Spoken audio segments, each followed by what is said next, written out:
지금 문 대통령님 지지자들 또 여당에서 문 대통령을 지켜야 된다, 보호해야 된다. 이건 임기 후를 얘기하는 겁니다.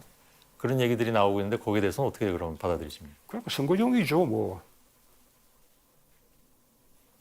그 여당의 지난 대선 때 예, 뭐 선거용이다. 선거 때 뭐 이렇게 예, 아니 뭐, 선거 이후에도 나왔습니다. 그거는 이제 뭐 그 말하자면 이어지는 이야기일 예. 것이고요. 원내대표 뽑을 때인가요? 그때도 얘기가 나오던데요. 뭐 예, 그것도 뭐 선거용이겠죠. 뭐. 예. 별로 신경 안 쓰신다 이런 말씀이시죠? 예, 뭐 누가 와서 지켜줍니까? 관련된 질문 한 가지만 더 있는데요. 산업통상자원부에 이어서 산하기관까지 전부 일제히 압수수색이 들어왔더군요. 검찰에서 수사 시작한 지 3년 만에 본격적으로 움직인다. 이게 대선 결과와 상관이 있는 것이 아니냐. 뭐 이런 얘기들도 나왔습니다. 글쎄 모르죠. 뭐 그 우리의 과거의 그 형태가 그런 형태가 많이 있었기 때문에 예. 뭐 그럴 거라는 의혹도 있을 수 있고 그러나 또 수사기관으로서 또 수사의 단서가 있다면 수사를 또 해야 하는 것이기도 하니까 예. 좀 수사 중인 상황이고 결과도 알 수 없는 상황이고 예, 예. 좀 뭐라고 이렇게 말하는 것은 부적절할 것 같습니다. 예, 알겠습니다. 이번 선거 과정에서 대통령이나 아니면 문재인 정부를 향한 비판 뭐 많이 나왔습니다. 아시는 것처럼. 제일 받아들이기 힘들었던 부분은 어떤 부분이셨습니까? 그냥 통째로 반대한 거죠. 통째로 부정한 거죠. 그냥 뭐 오로지 어떤 무슨 대안이나 비전을 제시하는 것이 아니라 통째로 그 부정하고 반대한 것인데 예. 그것이 사실은 우리 정부의 성과라기보다는 예. 우리 국민들의 성과인 거거든요. 우리가 방역에서 아주 훌륭했다면 우리 국민들이 이룬 성과.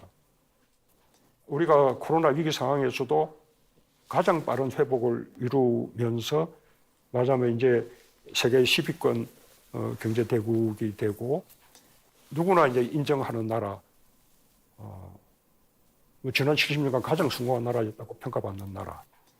아예 뭐 선진국이라고 유엔 기구에서 공인한 유일한 나라. 이렇게 이제 당당한 나라가 된 것은 국민들이 이룬 성과거든요. 이것을 이제 통째로 이렇게 부정하는 것은 사실은 그 선거판이라서 가능한 이야기지. 예. 그것도 선거용이다. 예, 국민들의 성과를 부정하는 그런 것이죠.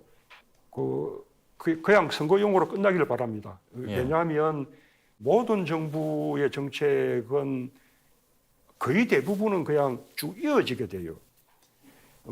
설령 정책의 이름이나 포장은 달라지더라도 계속되는 거예요. 예. 지금 우리가 정책을 해봐도 과거의 연원을 보면 뭐 교육 분야는 옛날에 김영삼 대통령 5.3일 개혁부터 시작된 거라든지 복지 부분은 김대중 때부터 시작된 거라든지 예. 뭐 심지어 노태우 대통령 때 시작된 것도 있고요. 남북 여러 가지 합의 같은 것은 그때 남북 기본 합의서로부터 이어지는 것이죠. 예. 그래서 이렇게 전면적인 부정이 그야말로 선거용이었다고 생각하고 또 선거용이기를 바랍니다. 지금 임기 말에도 40%대 지지율을 보이고 계십니다. 조금 변화는 있긴 있습니다만 임기 말 대통령 지지율로는 유례가 없다고 또 얘기들을 합니다. 어떻게 받아들이고 계십니까? 저는 아예 정치 시작할 때부터 정말 가분한 사랑을 지금까지 쭉 받아왔다고 생각하는데 예.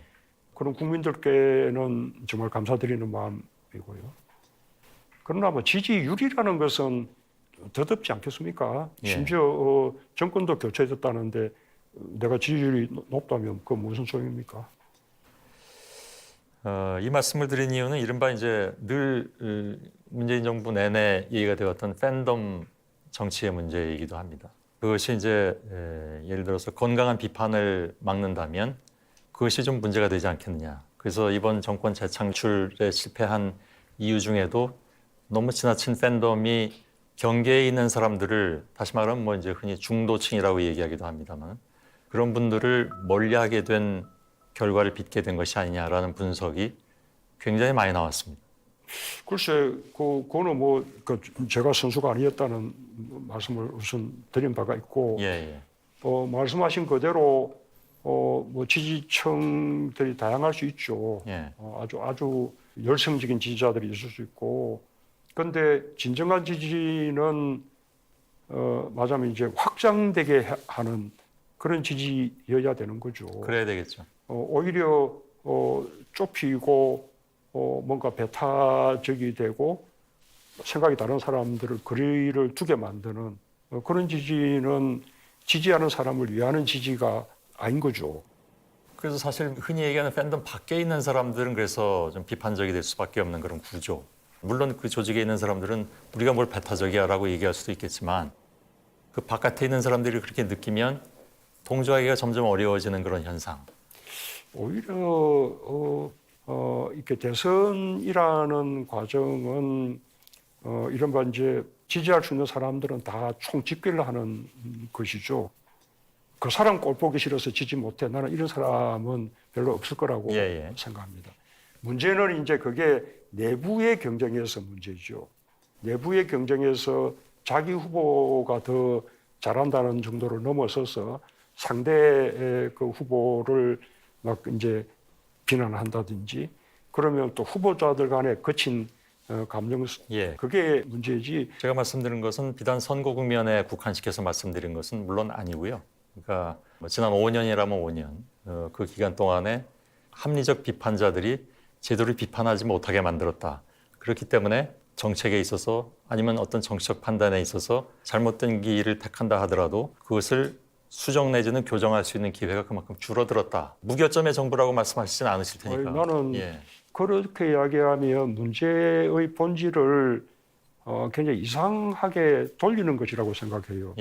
그러니까 우리 정치의 문제는 말하자면 이제 평가르는 그런 정치가 문제죠. 평가르기 위해서는 혐오나 차별도 무릅쓰는 그런 정치가 문제죠. 그런 이제 평가르기 정치를 넘지 못했다라고 한다면 그것은 당연히 인정해야 되겠지만 일부 그 소수의 지지자들 때문에 그렇게 된 거다. 그것은 아니요, 제가 말씀드린 건 이제 편가르기하고 문제의 방향을 저는 좀 잘못 편가르기 문제하고는 상관이 없고요. 일반적으로 문재인 정부의 정치 행위에 있어서 비판할 것이 있어도 굉장히 강력한 팬덤에 의해서 공격을 많이 받아서 할 말을 제대로 못했다라는 사람들이 많아서 드리는 말씀입니다.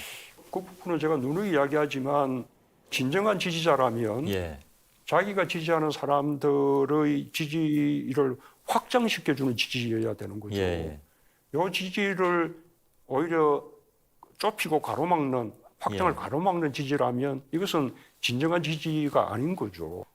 만약에 우리 지지자들에게 말씀을 드려야 한다면 저 그렇게 말씀을 드리고 싶고요.